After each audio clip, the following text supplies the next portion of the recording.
Assalamu alaikum student mathematics 4024. Welcome to Maths Guru. I hope you all are fine. I am fine too, alhamdulillah.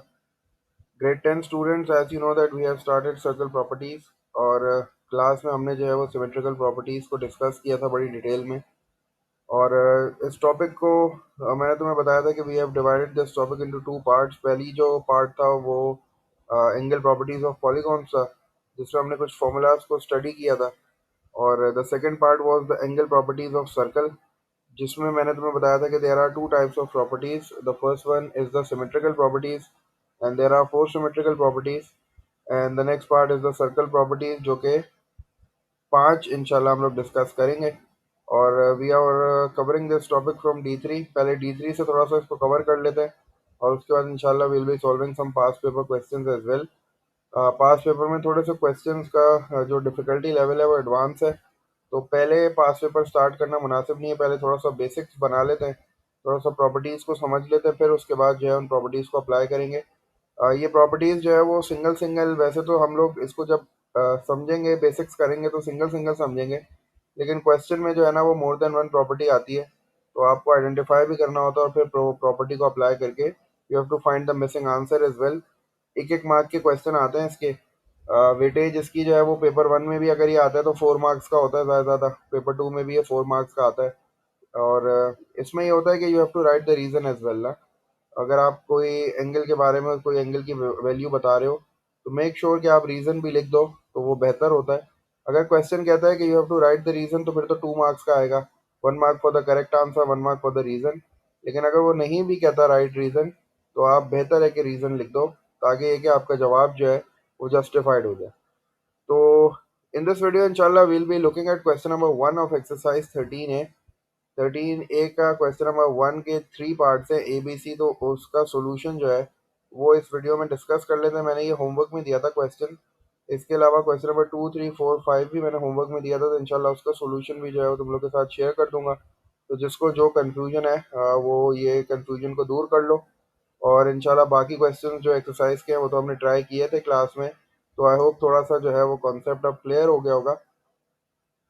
तो this is exercise 13 A, D3 की जो book में exercise 13 ए है उसका ये question number 1 है। इस question में we will be using the first symmetrical property, जिसका नाम हमने बताया था perpendicular bisector of a chord. और चूंकि कॉर्ड की बात हो रही है तो सर्कल तो बनेगा ही बनेगा लाजमी, और सेंटर भी होगा एक। सर्कल के बगैर जो है, मतलब सर्कल जो है सेंटर के बगैर बनता नहीं है।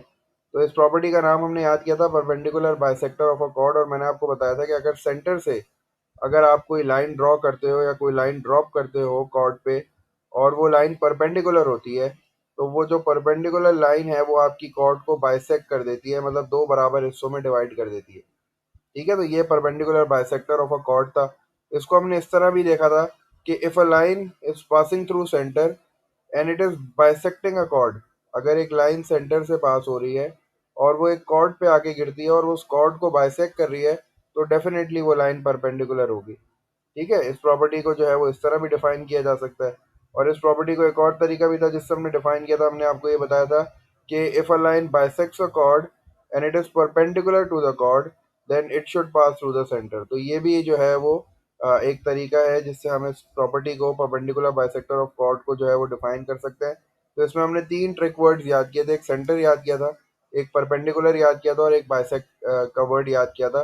तो तीन वर्ड्स अगर आप याद रखोगे तो आपको ये प्रॉपर्टी समझ में आ जाएगी। सेंटर से एक लाइन आ रही है जो कि कॉर्ड पे गिर रही है, वो परपेंडिकुलर है, तो वो कॉर्ड को बाइसेक्ट कर देगी, कॉर्ड को डिवाइड कर देगी टू इक्वल पार्ट्स में। ठीक है, तो यही प्रॉपर्टी को यूज करते हुए हम लोग क्वेश्चन नंबर 1 को सॉल्व करते हैं। क्वेश्चन कह रहा है given that O is the centre of each of the following circles, find the value of the unknowns. यहाँ जो आपको अननोन्स नजर आ रहे हैं, जैसे फर्स्ट पार्ट में उसने बोला है कि ए की वैल्यू फाइंड करो, तो ए ये भी रहा, ए ये भी रहा, और बी की वैल्यू भी फाइंड आउट करवा रहा है। तो अब देखो प्रॉपर्टी जो है वो नंबर 1 में यूज कर रहा हूँ, जिसको मैं कह रहा हूँ परपेंडिकुलर बाइसेक्टर, क्योंकि देखो सेंटर से एक लाइन आगे ड्रॉप हो रही है और वो मेरी कॉर्ड को दो बराबर हिस्सों में डिवाइड कर रही है। देखो ये वाला पार्ट भी ए सेंटीमीटर का है and this part is also a centimetre, तो इसका मतलब है कि this cord will be perpendicular. यहाँ मुझे 90 डिग्री का एंगल बनाना पड़ेगा, क्योंकि this is the first property. वो यही कहती है कि अगर सेंटर से कोई लाइन आ रही है और वो बाइसेक्ट कर रही है कॉर्ड को, दो बराबर हिस्सों में डिवाइड कर रही है, तो वो परपेंडिकुलर भी होगी। तो जब मैंने यहाँ परपेंडिकुलर बना दिया तो इसका मतलब है कि मुझे यहाँ राइट एंगल ट्राइंगल नजर आ गया। ये मेरा फेवरेट जो है वो टाइप ऑफ ट्राइंगल है, क्योंकि मैं इस पे जो है वो पाइथागोरस थ्योरम अप्लाई कर सकता हूँ। तो मैंने ये ट्राइंगल जो है इसको यहाँ ड्रॉ किया, क्योंकि I have to find the value of A. तो ए की वैल्यू मुझे फाइंड आउट करनी है। तो उसके लिए जो है क्या मेरे पास ये वाला डिस्टेंस है, बिल्कुल ये वाला डिस्टेंस है, ये 5 के बराबर है। एंड दिस डिस्टेंस जिसको मैं रेडियस कह रहा हूँ बेसिकली वो 13 है। तो मैंने यहाँ 13 लिख दिया। And I have to find the value of A. अब आपको ए की वैल्यू फाइंड आउट करनी है, तो सिंपल पाइथागोरस थ्योरम यूज कर लेते हैं। पाइथागोरस थ्योरम कहता है कि भाई if you want to find out any side, देखो हाइपोटेन्यूज तो 90 के सामने वाली साइड हो जाती है। तो अगर मैं इसको लेबल करना चाहूँ तो दिस इज द 90 डिग्री, तो ये मेरी हाइपोटेन्यूज हो गई। हाइपोटेन्यूज सबसे बड़ी साइड होती है। इन दोनों में से मैं ये करता हूँ, जो लाइन स्ट्रेट अप होती है उसको परपेंडिकुलर कह देता हूँ, और जो साइड जो है वो ग्राउंड पे होती है मैं उसको बेस कह देता हूँ। तो मुझे यहाँ ए की वैल्यू फाइंड आउट करनी है जो कि बेस है। तो मैं डायरेक्ट जो है वो पाइथागोरस थ्योरम अप्लाई कर देता हूँ। मुझे पता है कि हाइपोटेन्यूज अगर चाहिए होती है तो मुझे ऐड करना होता है, लेकिन अगर मुझे जो है वो अदर देन हाइपोटेन्यूज कोई साइड चाहिए तो मैं सब्ट्रैक्ट करूंगा। हाइपोटेन्यूज जो है वो मेरे पास 13 है, तो यहाँ मैं लिख दूंगा 13 स्क्वायर। और अब मुझे पता है कि मुझे सब्ट्रैक्ट करना है, तो मैं माइनस का साइन यूज करूंगा, और फिर ये 5 स्क्वायर आ जाएगा। ठीक है, 13 स्क्वायर आपको पता है, 13 स्क्वायर इज 169। और 169 और 5 का स्क्वायर आपको पता है कि 25 होता है। तो यहाँ मैंने 169 लिख दिया, और फिर -25। और ये मेरे पास जो है वो आंसर आ जाएगा 144, क्योंकि 169 में से जब मैं 25 को सब्ट्रैक्ट करूंगा तो आई विल गेट 144, और स्क्वायर रूट ऑफ 144 जो है वो इक्वल्स टू 12 होता है। तो इसका मतलब है कि ए की वैल्यू मेरे पास 12 आ गई है। तो I need to find the unknown, और अननोन जो है वो मेरे पास ए भी है और बी भी है। तो मैंने ए को फाइंड आउट कर लिया। ए मेरे पास जो है वो that is equals to 12 centimetre हो गया। मुझे सिर्फ ए की वैल्यू फाइंड आउट करनी थी। उसने ए दो बार इसलिए लिखा है क्योंकि वो बताना चाह रहा है कि ये जो लाइन आके जब कॉर्ड कॉर्ड पे गिर रही है तो ये बाइसेक्ट हो रहा है, मतलब these two parts are equal. इसी वजह से मैंने जो है वो इसको परपेंडिकुलर बनाया। ठीक है, तो ए की वैल्यू मेरे पास जो है वो 12 आ गई। Now moving on to the second part, B find out करना है। तो बी जो है मेरे पास, बी के लिए मैं दोबारा ट्रायंगल बना लेता हूँ। और अगेन वो राइट एंगल ट्रायंगल है, तो इसका मतलब है I can use the trigonometric ratios. और since I know all the three sides, अब मुझे ऑल द थ्री साइड्स पता है, तो मैंने यहाँ भी लिख लिया ये 12 है। मैं इस वाले ट्रायंगल की बात कर रहा हूँ, ये जो मैंने बनाया है ये वाला एंगल बी है जो मुझे फाइंड आउट करना है। तो मैंने यहाँ बी लिख लिया, और ये मेरे पास 12 हो गया, ये 13 हो गया, और ये वाली साइड जो है वो 5 हो गई है। तो अब मैं कोई भी रेशियो यूज़ कर सकता हूँ, क्योंकि मेरे पास जो है वो अब तीनों साइड जो है वो मौजूद है। लेबल द ट्रायंगल, मैं जल्दी से अपने ट्रायंगल को लेबल कर लेता हूँ। ये मुझे एंगल है तो इसके सामने वाली साइड ऑपोजिट हो गई, ये हाइपोटेन्यूज बन गई। And this will B adjacent. तो मैं साइन यूज़ कर लेता हूँ, you can use cos, you can use ten, कोई भी यूज़ कर लो।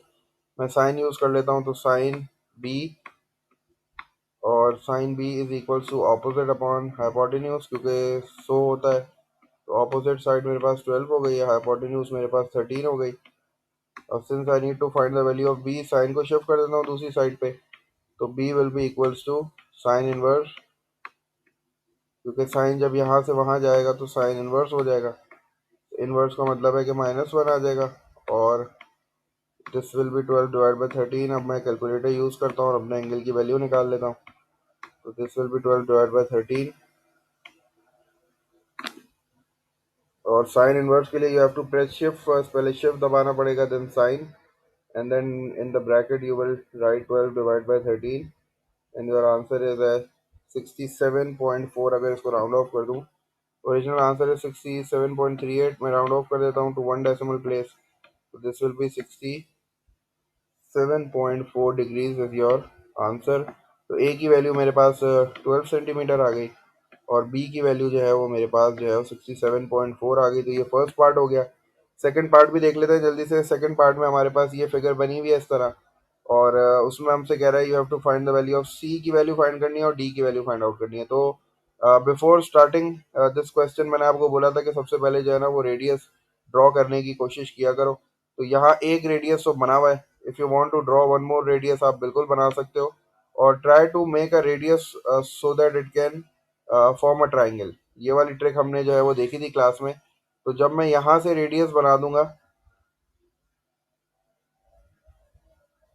ये रेडियस है तो इसका मतलब है दिस विल ऑल्सो भी 17, ये 17 हो जाएगा। और अगर मैं इस वाले ट्राइंगल को बाहर निकाल के बना लूँ तो ये ट्राइंगल कुछ इस तरह मुझे दिखेगा कि ये 17 हो जाएगा, और ये वाली साइड जो है ये सी हो जाएगी, जो कि मुझे फाइंड आउट करनी है। अब मुझे ये देखना है कि क्या यहाँ प्रॉपर्टी नंबर 1 यूज़ हो सकती है। तो देखो ये सेंटर से लाइन जा रही है और ये परपेंडिकुलर है, तो इसका मतलब है डेफिनेटली ये और ये जो है ना बिल्कुल बाइसेक्ट हो जाएंगे। तो ये 26 है तो इसका मतलब है इसका हाफ हो जाएगा 13। तो अब ये 13 हो गया, मुझे सी की वैल्यू चाहिए। अगेन पाइथागोरस थ्योरम यूज़ कर सकता हूँ। पाइथागोरस थ्योरम कहता है हाइपोटेन्यूज का स्क्वायर, या हाइपोटेन्यूज 17 है तो 17 का square is equals to perpendicular का स्क्वायर, सी स्क्वायर ले लो, और बेस का स्क्वायर 13 स्क्वायर, तो ऐड हो जाएगा। क्योंकि मुझे सी की वैल्यू चाहिए तो 13 को वहाँ शिफ्ट कर दूंगा। तो जब इसको सॉल्व करूंगा, स्क्वायर रूट लूंगा, तो सी की वैल्यू मेरे पास 10.95 आ जाएगी, जिसको राउंड ऑफ करके मैं 11 मीटर्स लिख सकता हूँ। तो सी की वैल्यू मेरे पास पाइथागोरस थ्योरम से आ गई, क्योंकि पाइथागोरस थ्योरम जो है वो राइट एंगल ट्रायंगल पे लगता है। And since two sides are given, so I can find out the third side by using Pythagoras theorem. Hypotenuse square is equal to perpendicular square plus base square, ये Pythagoras theorem है। Hypotenuse 17 है, perpendicular सी है, और base जो है वो 13 है। तो परपेंडिकुलर और बेस को आप शिफ्ट कर सकते हो। You can take this as base, you can take this as perpendicular, उससे गलती नहीं होती, क्योंकि आपको ऐड ही करना होता है उसको। एंड देन अगेन जब आपने वैल्यूज डाल ली तो आपने देखा कि मुझे सी की वैल्यू चाहिए, तो आपने 13 के स्क्वायर को शिफ्ट कर दिया दूसरी साइड पे। 17 स्क्वायर माइनस 13 स्क्वायर करोगे और जो भी आंसर आएगा उसका स्क्वायर रूट लोगे, तो तुम्हारा फाइनल आंसर आ जाएगा राउंड ऑफ करने के बाद 11 meter. So this is the value of C. और हमें डी भी फाइंड आउट करना है, तो डी के लिए हम यही काम करेंगे कि we will draw perpendicular like this. चूंकि हमें प्रॉपर्टी नंबर 1 यूज करनी है, तो हम ऐसे करके परपेंडिकुलर इसको गिराएंगे। और चूंकि ये सेंटर से पास हो रहा है, ये परपेंडिकुलर हमने ड्रॉप किया, तो ये डेफिनेटली हमारी जो दो साइड्स है ये बराबर हो जाएंगी। टोटल 16 है, तो यहाँ भी 8 हो जाएगा और यहाँ भी 8 हो जाएगा। तो आई can find out this D. इसके लिए मैं क्या करूँगा, ये ट्राइंगल बनाता हूँ इस तरह, और ये मैंने ट्राइंगल यूँ करके बना दिया। अच्छा, ये मेरा डी हो गया जो मुझे फाइंड आउट करना है। दिस इज 17, ये 17 हो जाएगा।